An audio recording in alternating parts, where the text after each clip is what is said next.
Hi అండి. ఈ సోమవారం నేను గుడికెళ్ళాను. అంటే డిసెంబర్ 1న శివయ్య గుడికెళ్ళాను. ప్రతి మండే వెళ్తాను. ఖచ్చితంగా అభిషేకంలో అయితే పార్టిసిపేట్ చేస్తాను. పాలు, పెరుగు, గంధము, చక్కెర అన్నీ తీసుకెళ్ళి అక్కడ అన్నిటిలో మిక్స్ చేసేసి పార్టిసిపేట్ చేసి వస్తాననమాట. ఖచ్చితంగా అయితే వెళ్తాను సోమవారం. ఇంకేదైనా ఎమర్జెన్సీ ఉండి వెళ్ళకపోలేకపోయినా ఇవ్వాల్సిన ఐటెమ్స్ అన్నీ అక్కడ ఇచ్చేసి అభిషేకంలో ఇవ్వాల్సినవి వచ్చేస్తాననమాట.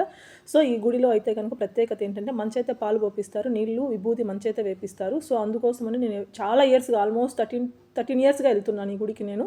సో, ఇక్కడన్నమాట శివయ్యకి పొద్దున్నే రావుకాలం అయిపోయిన తర్వాత స్టార్ట్ అవుతుంది. 7:30 to 9 రావుకాలము. తర్వాత స్టార్ట్ అవుతుంది.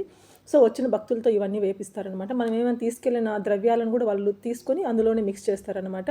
నిన్న స్వామివారికి ఇష్టమైన తిథి కాబట్టి ఏకాదశి. సో, ఆ రోజు భక్తులంతా కూడా చాలామంది వచ్చారు. ఈరోజు మనం విష్ణువుని ఆరాధించాలన్నమాట. ఈ ఏకాదశిని మోక్షదశి ఏకాదశి అని కూడా అంటారు. ఆ రోజంతా ఉపవాసం ఉండి సాయంత్రం దీపారాధన చేసి ఉపవాసం ఇచ్చుకున్నామంటే మనము మోక్షం పొందుతాము. అట్లనే మన కోరిన కోరికలన్నీ నెరవేరుతాయన్నమాట.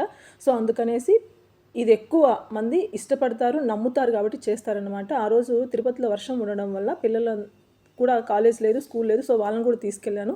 ఇక్కడ నేను కూడా పాలు పోసాను. పిల్లలతో కూడా పాలు, నీళ్లు, విభూది వేపించానన్నమాట. మోక్ష ఏకాదశిని ఇంకా గీతా జయంతి అని కూడా అంటారు. ఇది ఎందుకంటారంటే కురుక్షేత్రంలో శ్రీకృష్ణుడు అర్జునుడికి గీతోపదేశం చేసిన రోజు కాబట్టి దీన్ని గీతా జయంతి అని కూడా అంటారనమాట.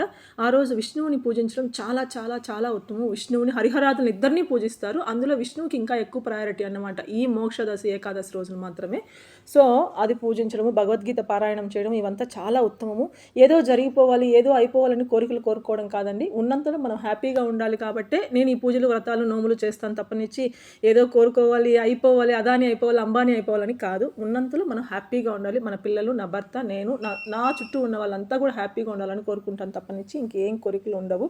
అదన్నమాట. ఎవరైనా ఫస్ట్ టైం నా ఛానల్ చూస్తాను, సబ్స్క్రైబ్ చేసుకోండి. Thank you friends. Thank you so much. Subscribe to my channel. ఇదన్నమాట గీతోపదేశం. బాయ్.